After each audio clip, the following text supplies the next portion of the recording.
आज हम भौतिक राशियों के बारे में पढ़ने वाले हैं।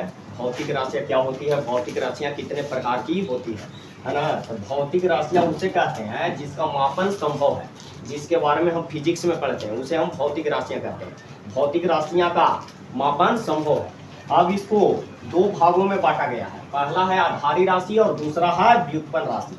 अब आधारी राशि क्या होता है और व्युत्पन्न राशि क्या होता है, इसके बारे में देखने वाले हैं। तो आधारी राशि उसे कहते हैं जो स्वतंत्र मापी जाती है, ऐसे राशियों को हम आधारी राशि कहते हैं। और व्युत्पन्न राशि उसे कहते हैं जिसको आधारी राशि के पदों में हम तोड़ सकते हैं, तो इसको हम व्युत्पन्न राशि कहते हैं। अब आधारी राशि को मापने के लिए आधारी मात्रक की आवश्यकता होती है और व्युत्पन्न राशि को मापने के लिए व्युत्पन्न मात्रक की आवश्यकता होती है। तो वह मात्रक जो किसी अन्य मात्रक पर निर्भर न करते हैं, ऐसे मात्रक को हम आधारी मात्रक कहते हैं। और वे मात्रक जो आधारी मात्रक पर निर्भर करते हैं, ऐसे मात्रक को हम व्युत्पन्न मात्रक कहते हैं। अब हम देखते हैं कि आधारी राशि क्या होती है और इसके मात्रक क्या होते हैं।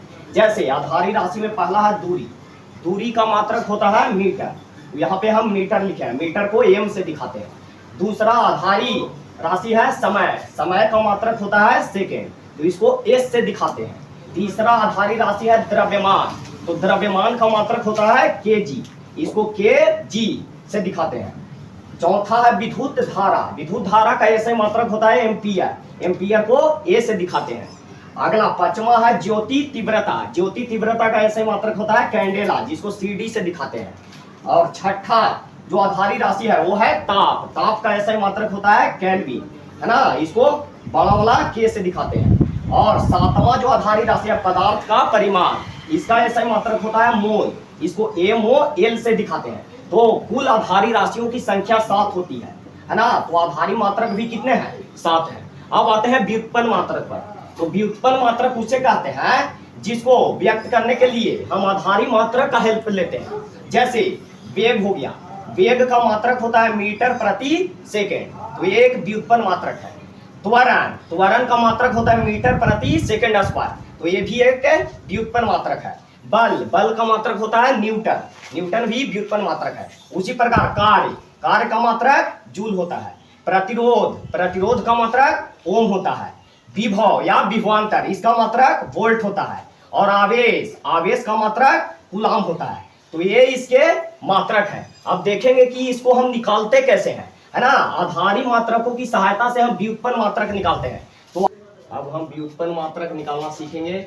व्युत्पन्न राशियों का जो मात्रक होता है उसे व्युत्पन्न मात्रक कहते हैं। इसको हम आधारी मात्रक की सहायता से निकालते हैं।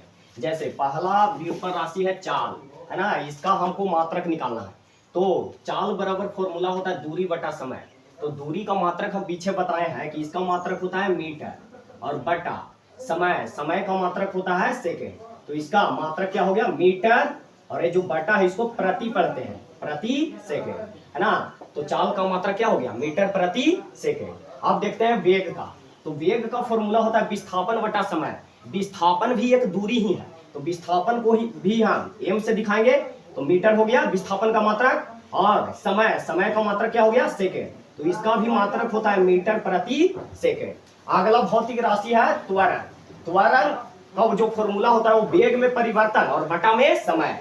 तो वेग, वेग का मात्रक अभी हम निकाले हैं, ये है मीटर प्रति सेकेंड, तो इसका हो गया मीटर प्रति का मतलब बटा, बटा सेकेंड, है ना। और नीचे समय है, समय का मात्रक भी सेकेंड, तो इसको हम मीटर प्रति सेकेंड, सेकेंड, सेकेंड स्क्वायर, तो ये क्या हो गया मीटर प्रति सेकेंड स्क्वायर। तो त्वरण का मात्रक क्या होता है मीटर प्रति सेकेंड स्क्वायर। अगला है बल।